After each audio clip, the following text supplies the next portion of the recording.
fish and chicken.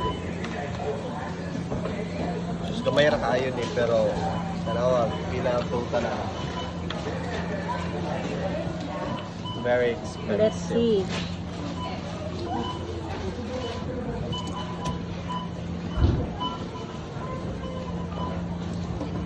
Pang diabetic. Good for diabetic. For diabetic. For kitty and the ghoul And Garfield. and Garfield. For gata season. For Pakbet. For Pakbet. For tignan nyo kung magkano lahat to guys. Ganito kamahal na ang Yan lang ang cost of binili. living. Dogi. Kaya isa man lang magtrabaho.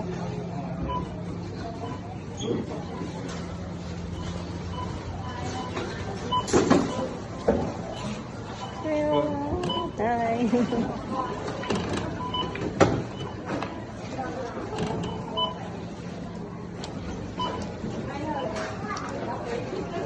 Good for 2 weeks. Do you think this is one is enough for 2 weeks? 2 weeks. Yeah, one fortnight maybe. How much does he eat? He eats a lot. Oh, this is He is a dairy farmer. 2 days. What days? You know Filipino eh. When they're going what's this? When they're having their groceries, because their groceries is too far from our home. Oh, We already went to Church Corner oh yeah. to buy some vegetables, which is not here. Yeah. And we already spent around $150. Yeah. Very expensive. Very expensive now. Everything is expensive here. Yeah. This is probably the cheapest place for me.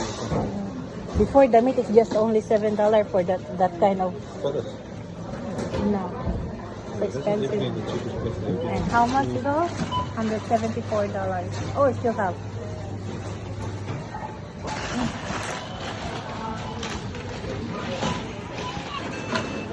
May McDonald's din. Umabot na lang. Sobrang mahal na talaga ngayon ng 12,000 cost of living dito sa New Zealand, guys. So, Ano to? ito lang nabili namin, guys. Sobrang liit lang. May karne, may gulay, may mais, may soft Ito. drinks. Good for 2 weeks. 4 na piraso, 110 na to. 110. So, Apat na nasa ano piraso din, nasa 1/4, wala pang 1/4 no? 7,000 na rin, no? Ano? In Yeah, peso. 12. 12,000. 12,000.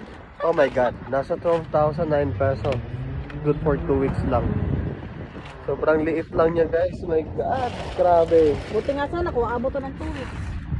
So, wala din natitira, no? Sa sahod namin, napupunta lang sa pagkain and syempre, Bye. Wala pa ganyan nakabayad sa mga utang. oh, hindi pa nga nakabayad sa mga utang. So, walang natitira talaga sa sinasahod namin dito sa New Zealand. Yay! Pero importante, nakakakain pa rin naman. O, diba? See ya!